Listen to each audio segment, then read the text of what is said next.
Sorry, I had to unmute myself. Hello, and welcome back to Fantasy Turf War, the ultimate showdown, where 64 teams battle head-to-head for fantasy football glory. This is episode 59, and I'm your host, Lauren, and with me today is Matt Ane. Yes. How you doing, guys? Excited for the show. Excited to not have any parental supervision from Cory. We are the new best friends, and Cory, whatever you're doing, you're not here. So the cats are out, and we're gonna play, and we're gonna break all the rules. So you can blame Cory for us not behaving tonight.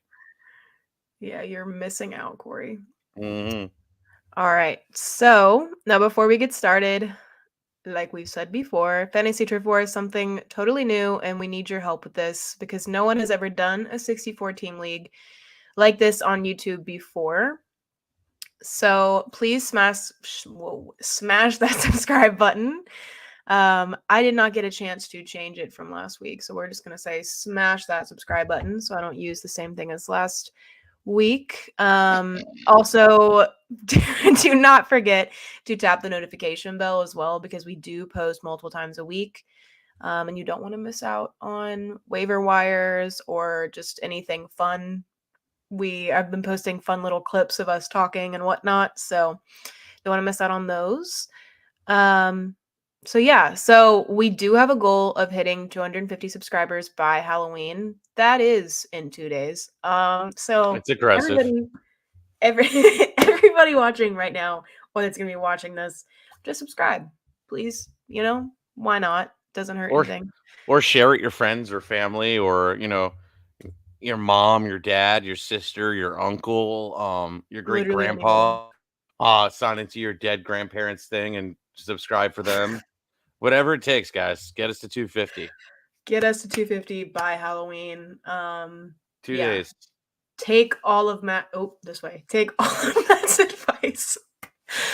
So we're currently at 132. So yeah, sign into your dead grandma's YouTube account. I mean, Your grandma in doesn't some have cultures, YouTube? it's the Day of the Dead. So, it's the closest you can access what their password is. Exactly. Yeah. Exactly. If your grandma doesn't have YouTube, just send her the link and hopefully she does it for you. Yeah. Might have to remind her what her password is. You might have to do that. But I mean, grandma could also look really good in the Christian McCaffrey signed helmet. Sorry, Beckett-certified autograph, full-size Christian McCaffrey helmet, which is our grand prize for our contests. So if you do subscribe, you can be included in the big old contest of winning that autograph full-size Christian McCaffrey helmet. Usually we have Cory displaying it in the background, but you can just use your imagination. It's a Panthers helmet with a lovely signature on it. Very shiny, very nice. That also isn't the only prize that's being given away throughout this giveaway, but that is the biggest one. So also pay attention for the bonus code to be given out during this show. It may or may not display somewhere down there. It may or may not go somewhere in that lovely bar at some point in the show tonight. And yeah, you never know when it's going to pop up. And then one last thing, at least from my little wrap up, is we do have an online merchandise store. I said this the past 2 weeks, but we want y'all to be walking around with Fantasy Turf War merchandise. So I'm going to just harp it into your minds. It is Fantasy Turf War /shop.fourthwall. So the whole word of fourth spelled out, wall.com. Literally all kinds of things on there. You can just get something as simple as a t-shirt. You can get something, maybe even a Christmas gift of a whiskey glass for somebody. Maybe. Could be a good idea. But yeah, literally anything you can possibly think of that could have a logo on it. It is there. So please go look at that and buy your Christmas gifts early. And as well, just kidding. I am also continuing to talk. So with Cory's commissioner corner here, I'm the commissioner for tonight. Feels very nice. So the last place team is the one commissioning the league. How does that make sense? Hey, I'm here. I'm not last place, guys. I may be in the 40s though. We can talk about that later. As it shows down here that Matt is fourth, but we don't have to talk about that. Don't give him credit. It's only displaying right there on the ego screen. is already like way up there, so we like don't have to talk about that. So just like debrief what Cory would normally say here. We do have a full week 8 breakdown from the league coming on Thursday morning. So hopefully you will see Cory's face back in action on the channel. There is only one undefeated team left. I believe it was Tank that lost this past week. So there's only one left. The hardest schedule that has been determined by Cory is the replacements team, and the easiest schedule is Southside Stampede. So fun fact there. Record points scored in just about every division this past week. I personally had 150 points scored on me, hence why I keep losing. I would also love to say that the division that I am in is the highest scoring. Lauren, how many points did you put up against that? Like 93. So not like an awful amount, but below average. Even Mm-hmm. with my great start of Puka Nakua for her. Well, okay, yeah. I did text and I was like, guys, I can't take another loss. I took another loss. I took another loss. But Puka didn't let me down. Puka scored. It was the rest of my team that just kind of pooped the bed there. Maybe I need to take advice from what we're talking about tonight. Yeah, there's a lot of good guys on this list. There are, yeah. And then, yeah, they announced that the code will be released throughout tonight. And then also on that Thursday show that's coming out, we have playoff projections, a potential projected winner, and then a projected overall loser for each division. So pay attention to that if you are very intrigued. I'm sure Matt is just going to be the helm of his computer, like, am I included? Me personally, I'll be sitting back going, yeah, thanks, I'm a loser. Yes. But the good thing is, with the lovely thing that Cory talked about last week, with these certain teams that kind of abandon ship, one of them is in my league. So hopefully you won't be finishing in last, maybe. Yes, exactly. I don't believe I'm actually last. I think there are a few people with only 2 wins too. So we're doing good.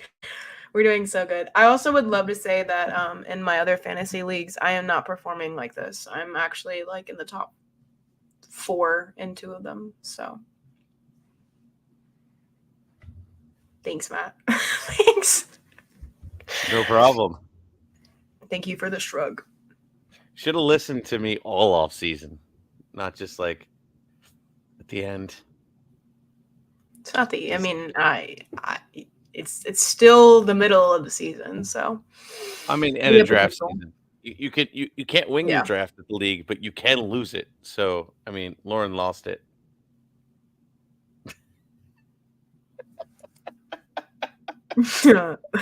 All right. Okay. If Matt doesn't have anything else to say about those things, we can hop right into who we are talking about. Sounds good. Kick it off.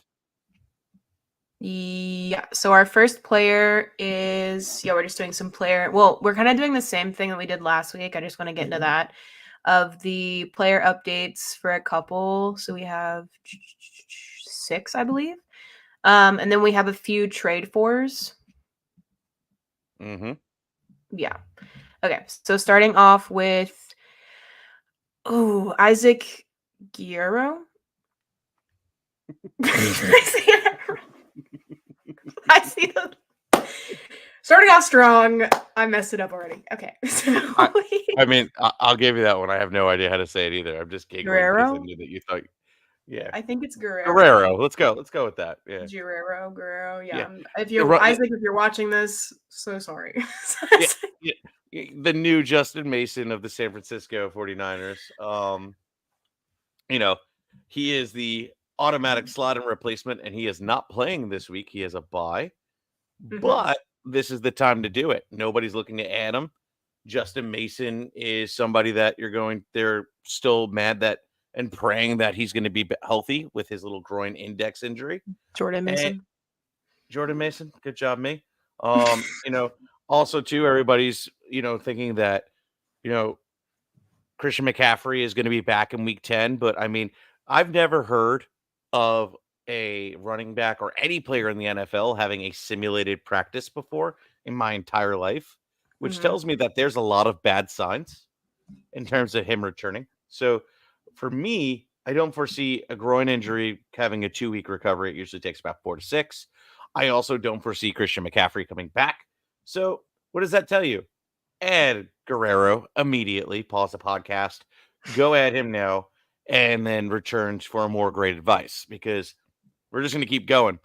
Stay ahead of the waiver wires essentially is always my strategy going ahead of this. So going into the bye week, everybody's swerving, you weave and just scoop them up, and then next week you're looking good. Cough, cough, Lauren, do it. But anyway, Oh, he's already gone, bruh. Trust. I went and looked at all these players. Yeah, kind of the same thing. He stepped in for Jordan Mason this past Sunday. He produced almost 20 fantasy points in that game against Dallas. Like Matt said, they do have a bye week coming up.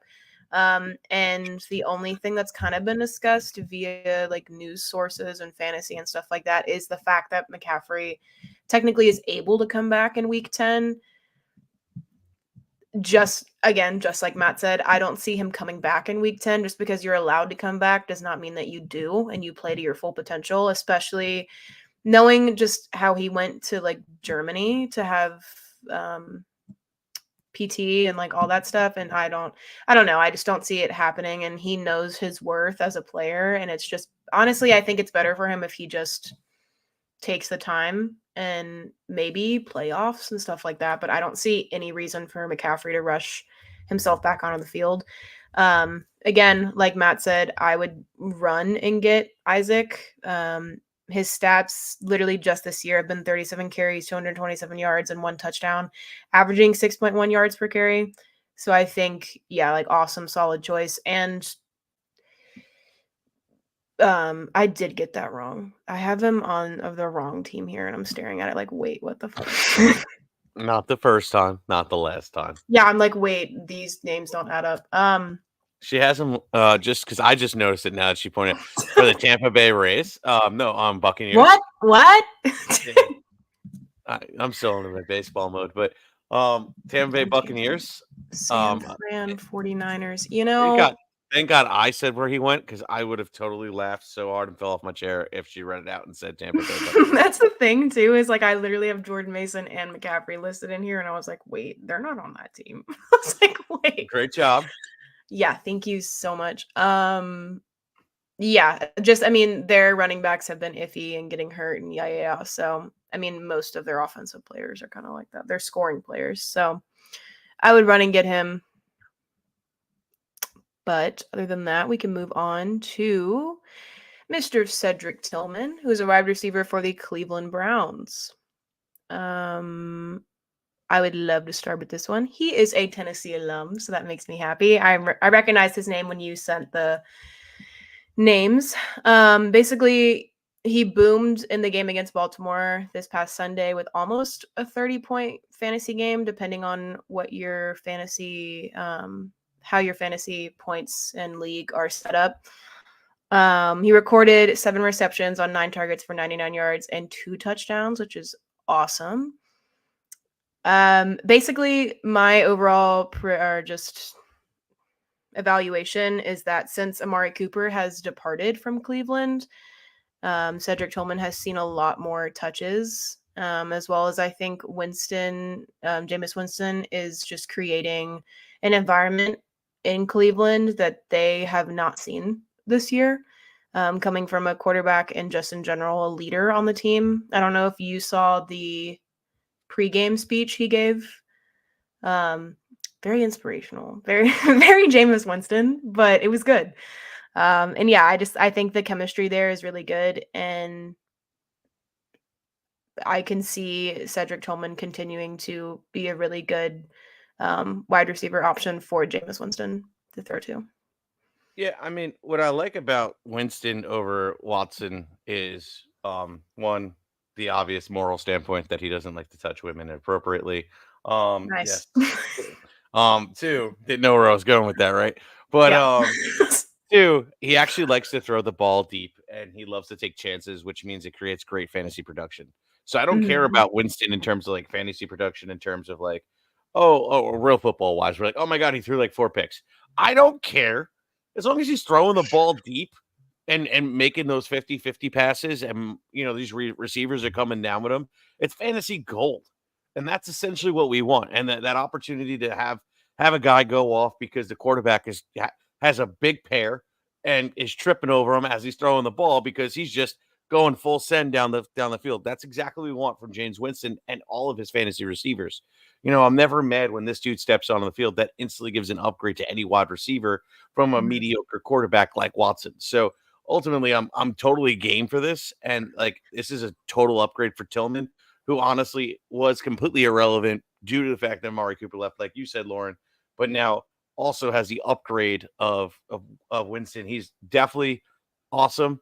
Not my favorite of the two wide receivers. The second wide receiver we're going to talk about on this team.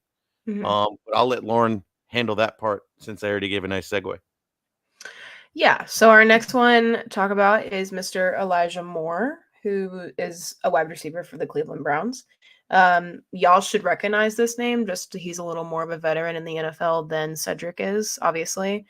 Um, do you want me to give my opinion, or do you want to go for it first? Go for it. Corey's not here. We're Um, breaking all the rules. awesome. So he basically, again, played against Baltimore, caught 8 out of 12 targets for 81 yards. Targets are most likely to be divided, in my opinion, between Moore and Tillman as of right now. Like I just said, though, although Moore is, sorry, the innuendo there, more of an NFL veteran. So I'm not really sure how that works in the minds of quarterbacks or whatnot. I mean, sometimes it really doesn't even matter.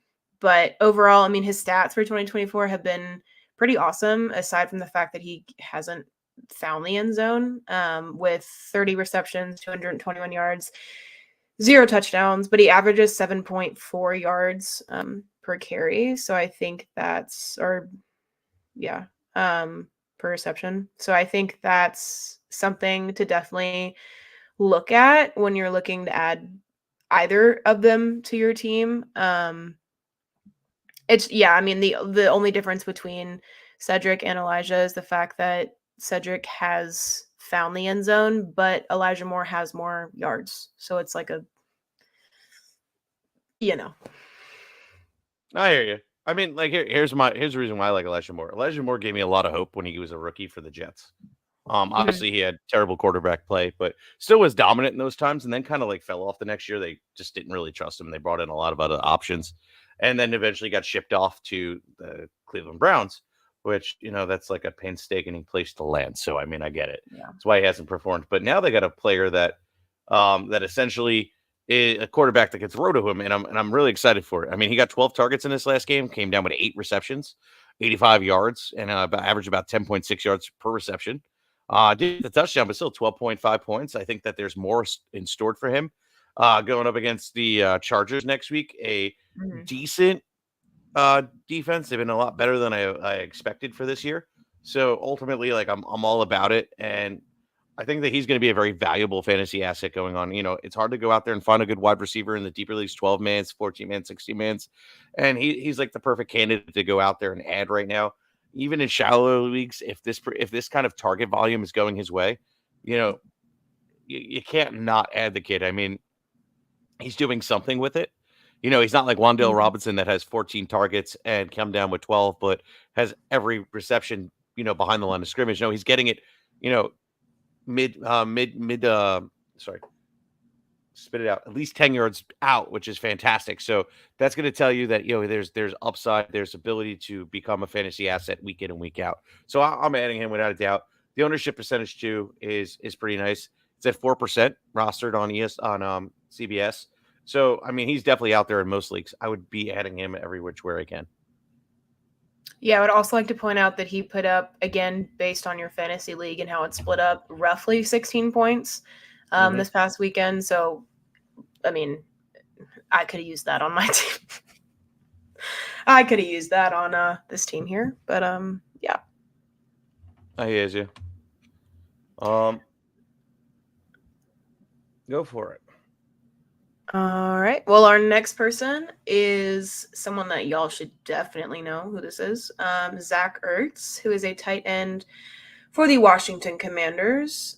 He completed 7 receptions on 11 targets for 77 yards, and the win against the Bears, which, may I add, was a crazy game. Crazy game. Crazy last 30 seconds. Sorry, last 5 seconds of the game.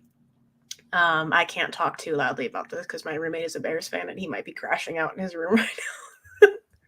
Sucks to be him. Yeah, for real. Sorry, Edward. Anyway, so yeah, 5 out of 7 of those receptions went for double-digit yardage. This was easily his best game so far this season. We kind of talked about this last week, but tight ends haven't really been having the best performance just overall in the league this year, aside from literally this past Sunday. I guess it was just something with National Tight End Day. They were like, oh, gotta come out, gotta do something. But yeah, I mean, personally, I think Zach Ertz, based on namesake, is probably taken in a lot of leagues just because people know who he is, and that tends to happen. But if he's not, I would snag him. If he's available in your league, 100%, I would take him. So I mean, it depends on your platform, right? Like, so CBS, he's 77% owned. On Yahoo, he's 29% owned. So go out there and check. Like, it depends on what platform you're playing on that he's available in. So like, I'm all about it. Like, so like, he's somebody that going into the season, I said keep an eye on. Might want to put on your watch list, might want to add, be ahead of like the whole season. I drafted him in this league, hence why I'm so successful. Pat on my back, Jaden Daniels combo.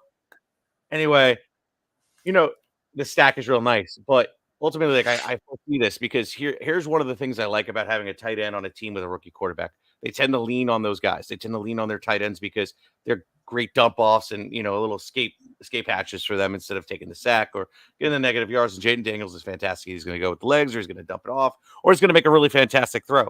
He's a really good quarterback, and Zach Ertz is a veteran tight end that was an elite tight end at some point in his career. The talent is there. It's just the body's breaking down. But for as long as he's healthy, I'm going to roll him out there. He's been good. I think he's like the tight end 10, if I'm not mistaken, on the season, 14th, but I think that's rising. And it's not like he's been like terrible, right? Like he's had 11, 12, 8, a dud in week 5 with a 2, 5, 6, 8, 4. Like I'm not even mad at those 5 and 4s because the tight end market landscape is just so ugly right now that you kind of need to like just take this into facts. Like, okay, our Travis Kelce's really aren't doing it, or Laporta's been better of late, but like leading up to this has been ugly. It's not everybody can have a Kyle Pitts that's slowly and quietly having a breakout season. Or Brock Bowers. Yeah. Stop drooling over your short. By the way, that's the one thing that I did draft in my league, in this league that has been good. Yeah, the only thing you did right this year. Anyway, keep going. But anyway, Zach Ertz is somebody you definitely need to add, like without a doubt. Check your platform, and just go from there. But anyway, I want to take the lead on this next one if that's okay. Yeah, go for it. 100%. It's a quarterback. It's Bo Nix of the Denver Broncos, and the reason why I want to take a lead is I'm actually really impressed with him in general. Since getting this, since the beginning of the season to now, he's been increasingly getting better, getting more and more trust in the system, and is seriously taking advantage of the opportunity. And he's just getting it done. The team looks good as a whole. It may not be the prettiest wins or the greatest wins, but they're doing it. He had a game against Carolina. I mean, shoot, Lauren could go out there and have a game against Carolina. But to still drop 35.76 points is fantastic. But Thanks. he's also handling himself against the Chargers, who've been rated as a better defense. Vegas, Tampa Bay. He's been out there in tough matchups where the opportunity has came across where he needs to perform. But Baltimore's defense has been giving up points. These last couple of weeks have been, exceeding the over in all these games, and I'm sure the over is pretty high in this game. So I'm going to take it. I'm going to see, like, as a streaming last ditch effort. You got to have, some your big boy pants on, and also expect to lose. But like, if you're desperate down in the dumps, you lost your quarterback, or your quarterback's on a bye. Yeah, you gotta just put on the underpants and just rock out with your out and just call it a day and just see if this could come through. It's not like a fire thing for this pick. Ultimately, like, yo, this can pan out and have the biggest upside in the world. Again, you got to have a big pair, but if you do, it might pan out. That was great, Matt. Sorry. Cory would have taken you out of the frame there and gone, all right, here we go. Probably. But not today. Not today. We're breaking all the rules. Not today, Cory. Yeah, I kind of have a similar opinion. I think a lot of people were skeptical of Bo Nix going into this season, but I think he's done great in the offense that he's been put into, or really created. Maybe I don't know if that's the right word there, but with that, yeah, I was very impressed by his performance this past weekend, completing 28 of 37 passes for 284 yards and 3 touchdowns, let alone he also ran for his own touchdown or 4 yards and scored a touchdown by himself. So I think he has a really awesome future. Maybe, I mean, I don't want to go ahead and just say that, but for fantasy quarterbacks, a quarterback that runs is ideal. One that can run and throw. Let me add that back in. Yeah, so this was his highest scoring fantasy game so far with almost 30 fantasy points. Like Matt said, if you're like down the dumps, your quarterback isn't doing that well. Even like, and I hate to say this, I have Patrick Mahomes in a league. Bruh. He's not performing the way that he's performed in past times and all this kind of stuff. And Bo Nix is doing that. So kind of like Matt said, without saying what Matt said, grow a pair of balls and draft. I didn't say it out loud. I just all right. Well, sorry, Cory. Draft Bo Nix. Yeah, like, again, they're playing against the Ravens next week. The Ravens defense is kind of, I think a lot of people are scared of the Ravens defense when you play against somebody that has the Ravens defense on their team, but over years they've just proven less and less of themselves, honestly, at least fantasy point wise. So, and yeah, seeing as the Browns were able to put, just Winston was able to put 334 yards and 3 touchdowns on the Ravens defense this past weekend, I think Bo Nix is an awesome contender for this coming up week in your fantasy league or on your team. So our last player for this section is Jerry Jeudy, who's another wide receiver for the Cleveland Browns. Just to go into the basics of it, he recorded 5 receptions on 8 targets for 79 yards against the Ravens on Sunday. With Winston as at quarterback, there is optimism that just most wide receivers on this team will improve their stats during the second half of the season, as that was seen by literally 3 separate wide receivers just this past weekend. So honestly, like, obviously there's ones that are more sought after, as i.e. Cedric and Elijah. But I do think that if Jerry Jeudy's open in your league, awesome choice to just even add to your watch list, or just add as like some comfort in a flex position or whatever, just for the fact of his 2024 stats have been 26 receptions, 345 yards, which is awesome. 1 touchdown, and he averages 13.3 yards per reception and carry. So I like it. And he's a well-known name enough in the NFL where I feel like he's trustworthy. Yeah. I mean, the reason why, like, I've listed all three, it's just a matter of getting a share of whoever James Winston is throwing to. He's the Mhm. most talented of the three. Don't get me wrong, but like the thing is, he didn't get much of the targets. He didn't demand the ball like the others. And I don't know if that's just a matter of who Winston just felt more comfortable with, or is it that Jerry Jeudy hasn't been able to live up to the hype at all and just really is going to fade away? Like he might be the third option. I don't know. But what I do know is they want a piece of this offense just because this is a new tapped resource. So you just got to kind of see what you could get and kind of go from there. I mean, 65% rostered on CBS, which is kind of over the hump. But let me see what it is on here. Let's see. Jerry, not the show. 45% owned on Yahoo. So again, it's a matter of platform. Get a piece of this offense. Somebody's going to come up and be valuable. It's just a matter of who you want to place your bet on. Judy may be the best name out of them all, but he may not be the one that does it. We'll see. It's really more of who has the best bond with Winston and who's going to go up there and he's going to feel comfortable throwing to, and that's the guy that's going to get all the production at the end of the day. But I think we're done with all the what do you call it? All the must add players, guys that we're adding on the waiver wire, and we're going to move for some trade for candidates. And the reason being is, you know,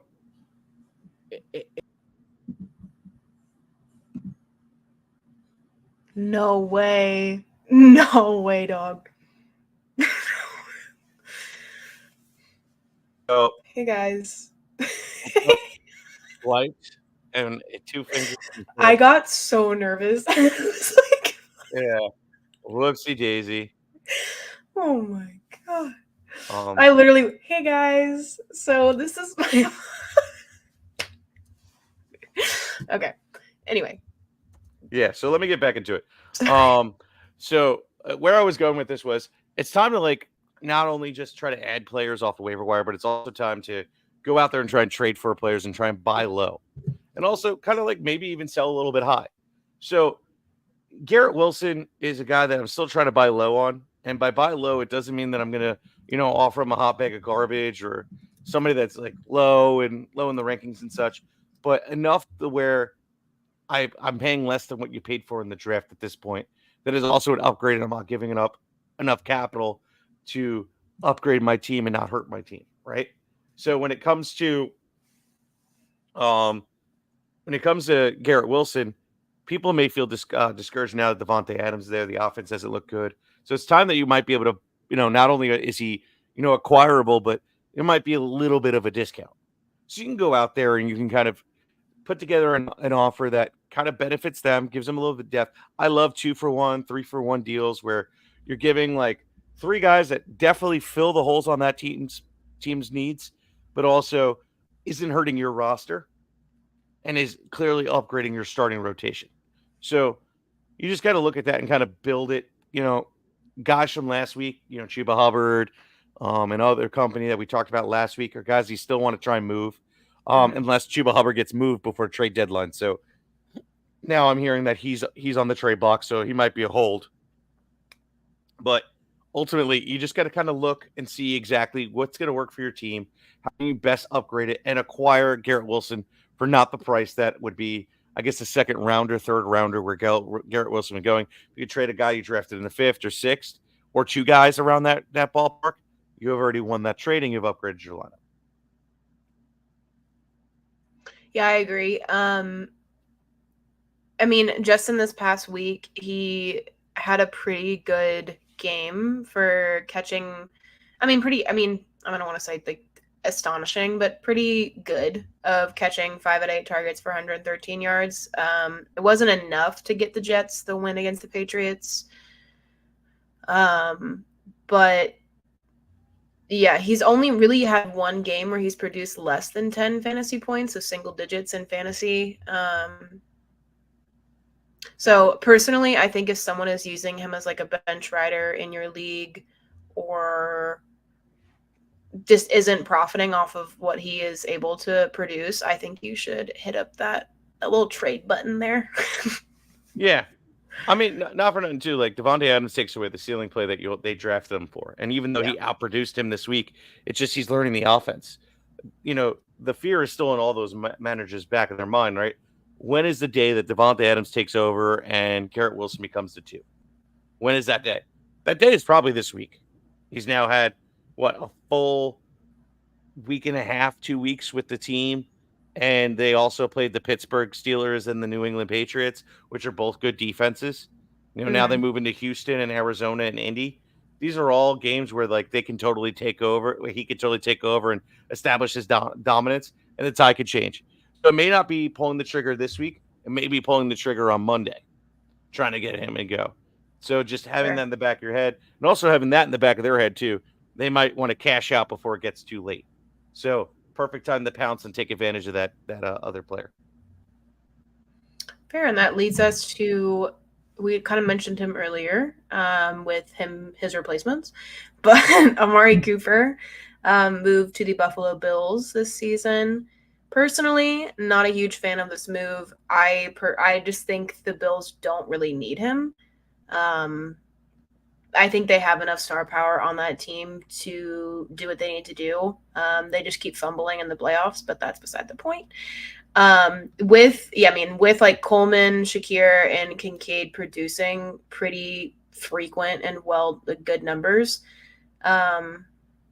He had a good first game for the Bills. But this past week was pretty just not good. If you didn't have him on a bench, I'm so sorry. Because he produced a solid like 1 to 1.5 points in fantasy against the Seahawks, catching 1 out of 2 targets for 3 yards. So, yeah, I mean, his stats prior to moving were a lot better. It's just, fitting into a new offense and getting used to all the buttons and whistles of what Josh Allen can do. Yeah, I mean, look, he's on a new team. He hasn't been there that long. I'm forgetting where he got. He's been there for what, 2 weeks? I think it was a brilliant move, truthfully. Like, I mean, this is worse. It's fine. I don't think Coleman is ready to be the one. I think he's a good wide receiver. Second half, probably production, and that's when they kind of hits the elite button, possibly. Mm-hmm. But they need somebody now. They need to win, and bringing Cooper also gets the number 1 coverage off Coleman, which then frees him up to kind of learn the game a little bit. So there's a lot of benefits to bringing in Cooper. And not only that, it just gives him another weapon. It kind of upgrades, and I think Cooper's going to strive. I mean, look what he did when he went to Cowboys. Look what he did when he went anywhere after he left the Raiders. Sorry, Cory. And he's been a lot better. So, I like Cooper. I like the move, and I think there's better times. But right now, with the bad production over this week, people are going to be discouraged, and it's time to pounce. It's time to pounce. Oh, look, there's no chemistry. Oh, look, Josh Allen is having a career worst year. You need to, dump. You don't want to have a part of that. Let me give you this. Let me give you this bag of okay players for this guy that you're not really happy about. So let's do it. Let's try and acquire him. I think it's going to be a great move by the end. 100% get him. So this next one, I'm going to propose it like this. If the quarterback's okay, and it's Jaden Reed of the Green Bay Packers, and if Jordan Love is okay, then I want to go and trade for him. Reason being is I think he's acquirable because obviously his last performance wasn't great. Last couple games been okay. He's still like the wide receiver 5 on the year, but he hasn't been performing. Now Jordan Love is hurt again. This is the perfect time to pounce. Now, it's a groin injury. They're saying he might not miss a week, but he's going to play hurt. And there's also that instance where it could be aggravated. It's a gamble, but you may not have to give up too high of a price to go and get him either. So it's just a matter of trying to find the best piece that, again, fits your team and try and target him. On top of that, I just think he'll be okay. He's kind of like scheme proof.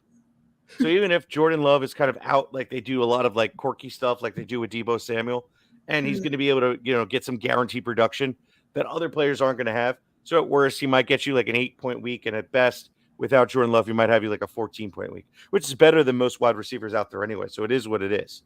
With Jordan Love, there's upside of having a 35-point week. The dude could be one of the best wide receivers in the game. So I like Jaden Reed a lot. He was a guy I targeted a lot, and I think it's paying off in deficits. I say go out there and try to acquire him on the cheap now, because if Love turns around and has a good game this weekend and is healthy, it's gonna be very hard to get. And I think this is the last time to kind of grab him. You took everything I was going to say in my little paragraph. Basically, yeah, Jordan Love is good, and he comes back next week. Then I see no need to kind of like stray away from Jaden Reed. I think obviously their chemistry has been really good, but it did show that in last week's game, when Jordan Love did leave around, I think it was in the third quarter, with the groin injury, that Jaden Reed's stats kind of tailed off after his departure. So that's why we're harking on the fact that if Love is not okay, I wouldn't go for this as I don't know what that word I'm looking for. My name. What? It's on the screen. No. I wouldn't go for this as like a I need to do it kind of thing if Love isn't okay, just because they've had very good chemistry together. But yeah, he's been producing awesome stats just so far throughout the 2024, and I think that's just going to keep continuing. And yeah. Yeah. And I got one last guy here because we got a little extra time. It's Deontay Johnson. I didn't prep you for this. This was something that's new today. Last 5 minutes before the show type deal. Yeah. So Deontay Johnson got the trade over to the Baltimore Ravens now, and we all know what he's been and how he's been with Andy Dalton, and I think it's kind of like a downgrade. They don't throw the ball that much. It's going to be short yardage, and Lamar Jackson, honestly, just I don't think is like the prolific passer. So you're kind of like limited on what his upside is now. If I was hoping he was going to the Chiefs, I was hoping he was going anywhere else but this team. So here's the thing. He's been great. People are going to think, oh, he's going to a much better offense on a better team that's going to win. This is a perfect time to sell. Mm-hmm. This is a sell high through and through. Include him on trying to acquire any of these guys, and you could probably go and sneak him out in a deal, get rid of him off your team, and getting the best possible value you can for him, even off this bad week, and just say, oh, they had a bad week. No, man. They were just not playing him as much and trying not to get him involved as much so that he could stay healthy so they could trade him. That's your perfect argument to his poor performance. There's always that kind of manipulating the path you have to do anyway. So go out there, try and sell high on this dude. I promise it's going to work out on dumping him early. Yeah, what he said. Exactly what he said. I didn't get to prep for that one, so. You're good. Listen to Matt. Actually, most of the times, listen to Matt. Sometimes I have opinions that are just wrong. I'm kidding. That's a joke.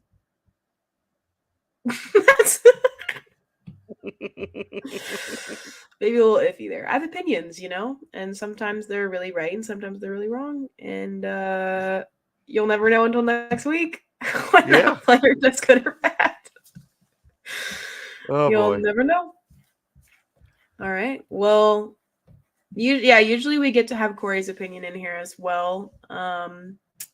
That's what makes our lovely live show so homey. Is Cory just? Usually he's over here, but we miss him. But he should be back next week. Or will he? Did we fire him? You will find out. Or will he? Did we fire a commissioner? We kicked him out. Hashtag not my commish. Now that we have the login, yeah, right. Let's change that password real fast. And yeah, that I might make the background like pink, make it like super inappropriate, change the code that's on the bottom. Just mess with just mess with a few things. Who knows? but now we're breaking all the rules. But Lauren, why don't you get us out of here? Let's call it a day. All right. Well, that is going to do it for this week. So thank you so much for joining us. Make sure you're following along on all of our social media and sign up with the website. Our website is fantasyturf4.com, and all of our social media is as follows at fantasyturf4 on literally any platform that you can think of. So with that, Matt, where can people find you? You could find me on Matthew on Twitter or X, whatever you call it, at Matthew_on8. It's on the screen if you're watching on the tubes. You can find me at Locked On Fantasy Baseball, wherever you may podcast or view. Same thing on the tubes. And if you want a little Instagram action and hear my voice, check me out on Instagram at Locked On Fantasy Baseball. It's a good time over there as well. I'd usually swing this back over to Cory, but sorry, man, you're not here. You can find him at all the Fantasy Turf War stuff. And Lauren, where can we find you? You can find me at this lovely @ on here on X, Twitter, as well as my Instagram is just my full name, so lauren.elizabeth.hill. And other than that, be excellent to each other, be kind, and until next time, keep moving forward. We'll see you next week.